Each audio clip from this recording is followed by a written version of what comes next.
Heureuse de vous retrouver sur Média TV Afrique. Bienvenue dans ce nouveau numéro de Talk Afrique. Le syndicalisme a toujours joué un rôle important dans les entreprises africaines et bien au-delà. Pourtant, seul un très faible pourcentage de la population est membre d'une organisation syndicale en Afrique. Beaucoup de personnes s'abstiennent pour des raisons diverses. D'autres, par contre, font recours aux syndicats pour obtenir gain de cause en ce qui concerne leurs droits au sein de l'entreprise. Comment les syndicats africains s'organisent-ils pour défendre les droits des employés? Est-ce que ces syndicats jouent pleinement leur rôle? Quelles sont les difficultés auxquelles ils font face? On en parle avec nos deux invités déjà sur ce plateau. Il s'agit de nous avons monsieur Cheikh Diop, secrétaire général de la Confédération nationale des travailleurs du Sénégal, Force du changement. Bienvenue à vous. Bienvenue, merci de l'invitation et bonjour à vos téléspectateurs.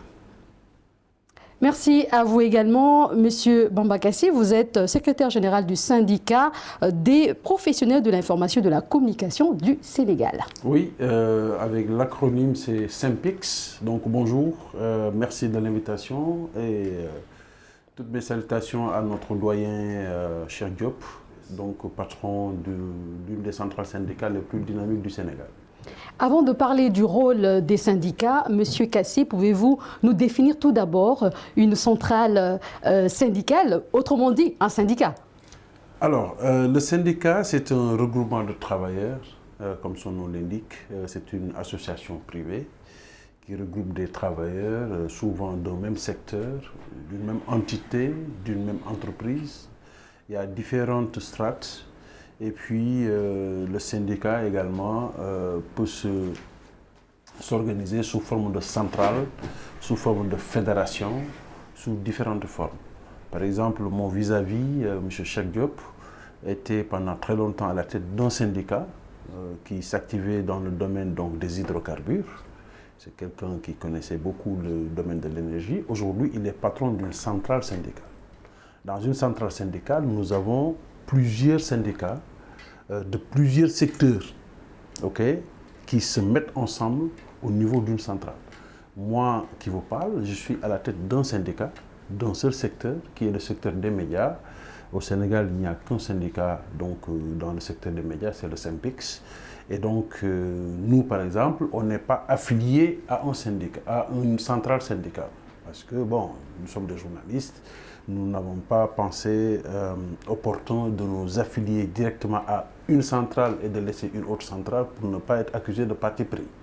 Mais donc voilà, c'est des regroupements de personnes, travailleurs, donc, qui se mettent ensemble pour pouvoir réclamer leurs droits, réclamer de meilleures conditions de travail. D'accord. C'est de façon basique un syndicat. Et ça date de Mathusalem, le syndicat. Je pense que tout à l'heure, M. Diop pourra y revenir un peu plus. Tous les grands mouvements historiques de notre monde ont été soit impulsés, soit renforcés par des syndicats. Comment ces syndicats arrivent à s'organiser? Le mouvement revendicatif était porté par trois secteurs. Les capitaines d'industrie qui revendiquent le pouvoir financier, les politiques qui revendiquent le pouvoir politique et les organisations syndicales qui revendiquent l'équité, la justice dans l'élaboration des politiques publiques et dans notre manière de vivre en commun. Aujourd'hui, le monde a connu trois révolutions industrielles. Nous sommes dans la 4e révolution industrielle. Les trois révolutions industrielles que le monde a connues, chaque révolution industrielle correspond à des luttes des organisations syndicales. La première révolution industrielle qui est partie de la Grande-Bretagne et a couvert le monde a été l'occasion pour les organisations syndicales de transcender les frontières. La première révolution industrielle a été la première organisation syndicale internationale, appelée sous le nom de la première internationale ouvrière, est née à Londres le 28 septembre 1868. En septembre 1868. Le manifeste de cette première internationale a été écrit de la main de Karl Marx. Donc, les révolutions industrielles ont guidé un peu l'organisation des syndicats et les grands événements mondiaux. Je dois signaler que la Révolution française, le mouvement syndical était à la base de la Révolution française. D'accord. Maintenant, ici en Afrique, que pouvez-vous nous dire de cette organisation des syndicats? Les syndicats peuvent s'organiser au niveau national, au niveau continental, oui, mais aussi au niveau international. Au niveau international surtout parce que la Première Guerre mondiale, laissez-moi vous expliquer un peu, la Première Guerre mondiale a été l'occasion de la conférence de Versailles. Les grands du monde se sont retrouvés en 1919 à la fin de la guerre pour évaluer les catastrophes que la guerre a causées et pour aussi apporter des solutions. Au cours de cette évaluation, dans la déclaration de Versailles, il a été reconnu que sans des rapports professionnels justes et équitables, le monde ne sera pas à l'abri de catastrophes. Et c'est là où est née l'Organisation internationale du travail pour réguler justement les relations professionnelles à travers le monde. Donc les organisations syndicales ont été à la base de tout et l'oppression que la force du travail a subie par rapport au capital aussi a été l'occasion pour nous de nous organiser parce que la première révolution a créé la colonisation et l'esclavage. C'est au cours de cette colonisation et de cet esclavage qu'il y a eu une déportation massive de travailleurs en Europe. Aujourd'hui, cette déportation massive a été qualifiée d'immigration forcée. Aujourd'hui, il y a moins d'emplois et on va vers l'Europe, on nous qualifie d'immigration clandestine. Donc, entre ces deux événements, il y a bien... et comment ça se passe entre les syndicats des entreprises et les fédérations, justement? Oui, le premier maillon de l'organisation syndicale, c'est le collège des délégués du personnel qui se trouve dans l'entreprise. Le deuxième maillon, c'est le syndicat professionnel qui regroupe tous les travailleurs d'un même secteur. Le troisième maillon, c'est la fédération qui regroupe les travailleurs des secteurs similaires, comme la fédération de l'énergie, l'eau, les hydrocarbures et l'électricité, forment la fédération de l'énergie. Plusieurs fédérations forment une confédération. Donc, voilà les différents niveaux. Ces confédérations ont la latitude de s'affilier sur des fédérations internationales et par ricochet également, on peut créer des confédérations internationales comme la CECI, Confédération syndicale internationale, qui regroupe la presque totalité des travailleurs du monde. Il y a des confédérations internationales, il y en a 2 ou 3. Il y a aussi des fédérations continentales, la CECI Afrique existe. Monsieur Kassé, que pensez-vous du système syndicaliste africain? En Afrique, je serais très prétentieux de pouvoir d'ici juger du dynamisme du syndicalisme africain. Je pense que M. Diop, qui est membre de plusieurs organisations internationales, pourra mieux y revenir. Ce qu'on peut considérer de façon générale, c'est qu'il y a une crise du syndicalisme. Ça, c'est une vérité. Il y a une crise du syndicalisme parce que nous sommes dans un monde de plus en plus individualisé. Nous sommes dans un monde où, évidemment, de l'autre côté, c'est-à-dire ceux qui détiennent les capitaux, utilisent donc, ce qu'on appelle la fameuse théorie du diviser pour régner. Ils l'utilisent à outrance pour affaiblir les syndicats. Ça, c'est des considérations d'ordre général. L'autre problème également, c'est que l'Afrique est à la croisée des chemins. L'Afrique est dans son grand ensemble, dans une période de construction, de construction du progrès, d'amorçage du développement. Et dans le même temps, donc, il y a les contraintes liées donc, aux revendications légitimes de ceux qui sont censés être à la base de ces progrès, c'est-à-dire les travailleurs. Donc il y a cette balance-là, et entre les deux, forcément, nous avons nos différents gouvernements qui, malheureusement, n'appréhendent pas les véritables enjeux liés au monde du travail et cèdent le plus souvent aux pressions et des bailleurs de fonds et des capitaines d'industrie et des fonds internationaux. Donc, c'est ça la situation aujourd'hui. Les travailleurs veulent s'exprimer, ont des droits, les réclament. De l'autre côté, on a le patronat ou le capital qui se réunit, qui a plus de force, qui a plus d'impact sur les gouvernants. Et les gouvernants, malheureusement, ne jouent pas un rôle d'équilibre. Ils sont plutôt du côté du patronat et de l'investissement. Alors, les syndicats défendent les droits, les droits et intérêts économiques et professionnels, tant collectifs qu'individuels, des salariés pour l'essentiel. Pensez-vous que les syndicats jouent pleinement leur rôle aujourd'hui, Monsieur Diop? Il faut dire que le mouvement syndical traverse la passe la plus difficile de son existence. Et cela se comprend. Parce que nous sommes en train de vivre la 4e révolution industrielle, comme je l'ai dit tantôt, qui est une révolution virtuelle, qui virtualise même le travail, qui virtualise les relations de travail, qui virtualise l'industrie. Donc aujourd'hui, avec la mondialisation, les repères sont quelque peu perdus. Et la mondialisation elle-même a fait naître d'autres acteurs de la revendication, regroupés dans ce qu'on appelle la société civile. Et ces acteurs revendiquent une partie de la mission du mouvement syndical. Les consomméristes, les associations de consomméristes, les droits de l'homiste, les altermondialistes, certaines ONG revendiquent une partie de la mission du mouvement syndical. Entre-temps, le mouvement syndical ne s'est pas encore réorganisé, ne s'est pas encore réadapté. Il y a même l'histoire des gilets colorés. Les gilets jaunes, les gilets marrons, d'autres, les gilets rouges, qui se réclament du mouvement syndical, mais qui ne se retrouvent pas dans la forme actuelle de l'organisation du mouvement syndical, qui c'est le syndicalisme de représentation. Donc nous gagnerions à revoir les méthodes d'organisation pour s'adapter à ce contexte de 3e révolution industrielle qui dérègle tout.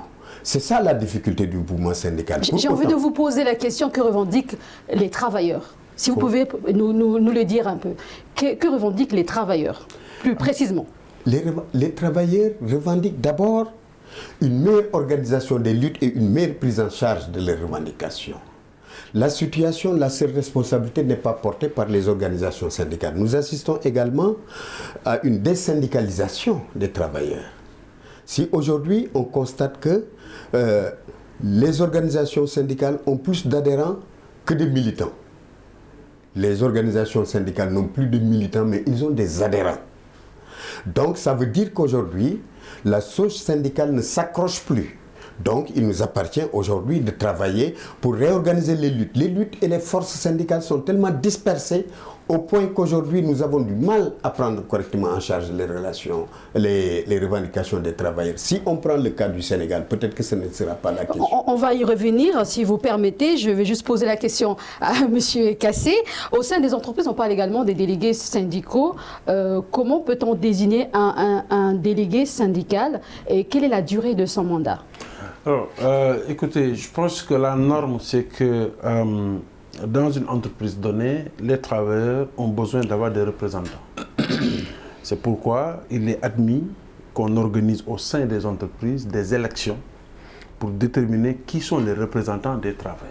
Ce sont ceux-là qu'on appelle les délégués du personnel. Ça n'a rien à voir avec l'organisation syndicale. Habituellement, pour des raisons d'efficience, il arrive souvent qu'on confonde les deux. C'est-à-dire dans une entreprise donnée, les délégués librement choisis par les travailleurs peuvent en même temps constituer le socle du bureau du syndicat. D'accord? Le rôle, c'est d'être le tampon entre la direction de l'entreprise et la masse des travailleurs. De porter les revendications des travailleurs au niveau de la direction, de pouvoir négocier avec la direction au nom des travailleurs qui les ont délégués et de pouvoir revenir et rendre compte de l'évolution des discussions et proposer à la masse des travailleurs des stratégies pour forcer ou obliger la direction à aller dans leur sens. C'est ce qu'on appelle les délégués du personnel de façon générale, qui jouissent d'un certain régime de protection, puisque la loi les protège le plus souvent. Ils ne peuvent pas être affectés ad vitam sur un coup de tête, ils ne peuvent pas être intimidés, etc. En tout cas, il y a tout un ensemble de règles de protection. Et pour la durée de leur mandat? Bon, la durée des mandats, habituellement, c'est 3 ans. Elle est de 3 ans, au Sénégal en tout cas. Je pense que c'est une règle générale également. Monsieur Diop veut réagir, allez-y. Vous voulez réagir par rapport à cela? La durée du mandat, comme il l'a dit, c'est 3 ans. La durée du mandat du délégué du personnel, c'est 3 ans. Mais il faut dire qu'en Afrique, le mouvement syndical africain, à l'image du mouvement syndical mondial, est très très dispersé. Les forces syndicales sont très dispersées. Pour quelles raisons, quand vous dites qu'elles sont dispersées? Justement, c'est un peu l'impact négatif de la mondialisation qui a non seulement déréglé les repères, déréglé les relations professionnelles et installé une certaine concurrence dans les organisations syndicales. C'est ça qui fait la pluralité exagérée même des organisations syndicales, surtout dans les pays francophones. Cette division du mouvement syndical est plus perceptible dans les pays francophones. Dans les pays anglophones, il y a moins de dispersion. Si on prend le cas d'un pays comme l'Afrique du Sud, il y a trois grandes centrales syndicales, c'est tout. Ici au Sénégal, au Togo, en Côte d'Ivoire, chaque pays en a une vingtaine. Alors, une question aussi très, très importante. Les délégués syndicaux peuvent-ils engager une action en justice au nom des salariés, M. Diop? Ah oui, oui. Le délégué du personnel est une institution qui peut engager une action en justice, tout comme d'ailleurs les organisations syndicales. Le délégué a la latitude d'engager lui-même une action en justice. Il a la latitude de faire appel à son syndicat pour que son syndicat porte justement l'action qui doit être portée à la justice. La seule différence où le délégué ou l'organisation syndicale ne peut pas aller au-delà des frontières, c'est que si on doit amener un pays, une organisation patronale à l'ONU, à l'OIT, c'est la confédération qui porte cette requête au niveau de l'OIT, pas le syndicat professionnel ni le délégué du personnel. Monsieur Kassé, pour les employés qui revendiquent leurs droits bafoués, notamment un mauvais salaire, les congés, les heures supplémentaires non payées, quelle serait donc la démarche pour ces employés, puisqu'ils revendiquent justement ils n'ont pas de bon salaire et il n'y a pas de bonnes conditions de travail? Bon, déjà, il faut savoir que les salaires n'ont jamais été quelque chose de fixe. Les salaires font l'objet régulièrement de revendications en termes de valorisation. Parce que c'est un jeu, entre guillemets. Le capitaliste, celui qui investit son argent, il est intéressé par ce qu'on appelle la plus-value. Plus la plus-value est importante, mieux il se porte, et mieux son investissement se porte. Le travailleur, lui qui donne de sa sueur, qui donne de son temps, qui donne de sa santé, il a, lui, besoin d'avoir de meilleurs revenus. Parce que mieux il est rémunéré, mieux il se porte, et mieux d'ailleurs il se donne. Donc, il faut savoir que, de façon générale, c'est un jeu de pouvoir, c'est un jeu d'équilibre entre le patronat et le travailleur. Maintenant, toujours dans la recherche de cette plus-value, le patron, il voudra que son travailleur travaille plus d'heures. Le travailleur fait valoir son droit à un repos. Donc tout ça, c'est historiquement que cela s'est fait. Aujourd'hui, par exemple, de façon générale, dans le monde, on travaille du lundi au vendredi, de façon générale. Et puis le week-end, on ne travaille pas. Pour des générations comme les nôtres ou les plus jeunes, c'est normal. Mais pour les générations de M. Diop et les générations... Et qu'est-ce qu'il faut faire? Est-ce qu'il faut juste observer les choses ou bien il y a un moyen quand même? Et les générations qui les ont précédées, eux, ils savent que cela... Pour avoir un week-end de repos, ça a été l'objet de plusieurs années de lutte syndicale. Aujourd'hui, c'est quelque chose d'évident, c'est quelque chose de banal. C'est juste pour dire que il y a des choses qui peuvent paraître banales aujourd'hui, mais qui ont fait l'objet de plusieurs années de lutte syndicale. Donc on ne peut pas aussi se lever et dire bon, le syndicalisme ne sert plus à rien. Non. Le syndicalisme aujourd'hui, justement, il est là pour veiller à ce que ce schéma-là puisse perdurer. Parce qu'il n'est pas impossible que d'un jour au lendemain, dans un pays ou dans un autre, on se lève et on dise « Ah non, non, maintenant, on travaille le samedi », par exemple. Ou bien non, maintenant, les horaires de travail, ce n'est plus de 8h à 16h, ça va être de 8h à 18h. Okay? Donc tout ça, c'est des choses qui sont possibles, d'autant plus que, comme je l'ai dit à l'entame, nous sommes un continent qui est en retard. Nous sommes un continent qui est en construction. Nous sommes aujourd'hui un continent qui concentre l'essentiel des efforts d'investissement privés comme publics.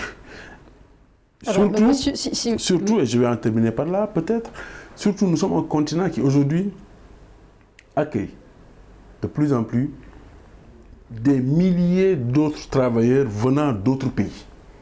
Je donne un exemple simple. Au Sénégal, au Cameroun, en Gambie ou en Tunisie, lorsqu'il y a un grand chantier de construction, par exemple, d'une route, de construction d'un chemin de fer, etc., qu'est-ce qu'on voit? On voit que des milliers de travailleurs chinois débarquent, parce que souvent c'est les Chinois qui gagnent les marchés, et donc empêchent à des locaux et des nationaux de prendre part à ces Alors, genres de on va chantiers. parler du Sénégal, permettez-moi. Monsieur Diop, le Sénégal compte plusieurs organisations ayant légalement le statut de syndicat. Est-ce nécessaire d'en avoir autant?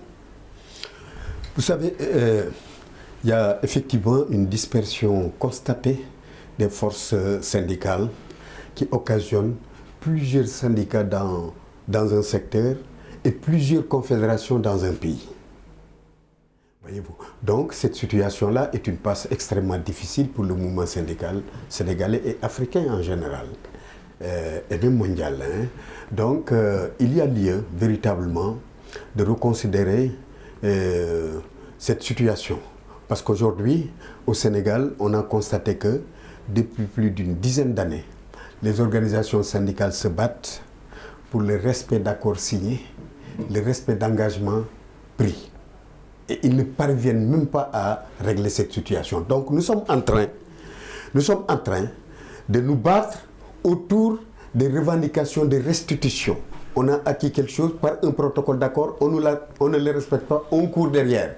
Et le protocole d'accord, dans l'orthodoxie du mouvement revendicatif, le protocole d'accord résout définitivement le conflit de travail.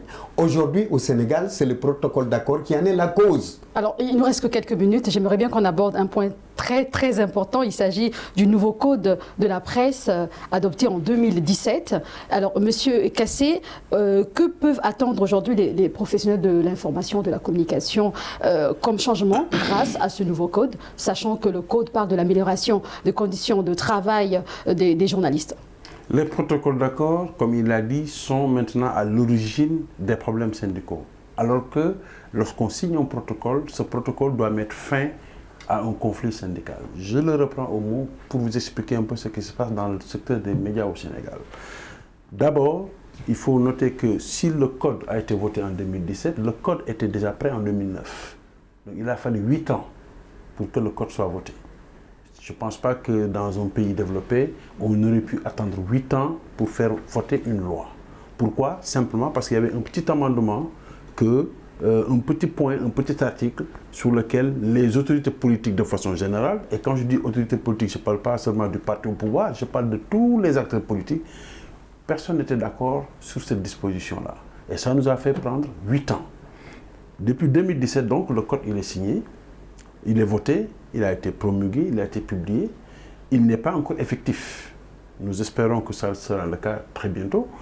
Ce qui va changer, c'est comme si vous me demandez, il y a un nouveau code de la route, qu'est-ce qui va changer? Parce que le code, il définit de façon générale l'organisation du secteur des médias dans un pays donné. Le Sénégal est un pays quand même qui est en avance par rapport aux autres pays, en tout cas par rapport à certains autres pays. Alors, ici en Afrique, on n'est pas les moins bien classés, notamment le classement de Reporters sans frontières nous a mis à la 47e place mondiale, mais pour autant, doit-on dormir sur nos lauriers? Pour autant, être journaliste au Sénégal aujourd'hui, est-ce que ça assure à celui qui pratique ce métier le minimum qu'il doit gagner? Parce que aussi, ce n'est pas un métier, on ne le fait pas, c'est un métier qu'on pratique. C'est ce que vous dites est très intéressant. C'est pour gagner de l'argent aussi, c'est pour pouvoir vivre. Aujourd'hui, au-delà de cette question du code, est-ce que le journaliste qui est au Sénégal, est-ce qu'il a la possibilité Parce qu'au Sénégal, il n'y a pas malheureusement une loi d'accès universel à l'information. C'est une loi qui existe, par exemple, au Niger, qui est en train d'être votée en Gambie, qui devait être actuellement partout valable en Afrique, parce que c'est l'Union africaine qui a proposé que tous les pays l'adoptent. Mais vous voyez, entre le moment où l'Union africaine a demandé aux pays africains d'adopter une loi d'accès universel à l'information et 2020, il s'est déroulé presque 10 ans. Ouais, nous sommes confrontés à ce genre de problème. Ça veut dire quoi? Ça veut dire, ce que je veux dire par là, c'est que oui, on a un code, un nouveau code qui va peut-être sur le papier changer beaucoup de choses, qui va réorganiser les entreprises de presse, qui va réorganiser les relations entre on va laisser, travailleurs. Mais oui. la question qui se pose, c'est à quoi servirait un code pour un Sénégal alors que l'Afrique aujourd'hui migre vers la régionalisation? Nous sommes arrivés à la fin de cette émission. Merci à tous les deux d'avoir participé à cette émission de Talk Afrique. Je rappelle que nous avons reçu sur ce plateau Cheikh Diop, secrétaire général de la Confédération nationale des travailleurs du Sénégal, force du changement. Merci à vous d'être passé sur Média TV Afrique. Merci. Merci beaucoup. Merci à vous, monsieur Bamba Kassé. Vous êtes secrétaire général du syndicat de professionnels de l'information et de la communication du Sénégal. Merci beaucoup. Merci beaucoup. Merci à vous d'avoir regardé cette émission. Merci à l'équipe rédactionnelle pour la réalisation de cette émission. Prenez soin de vous et des autres. À très bientôt.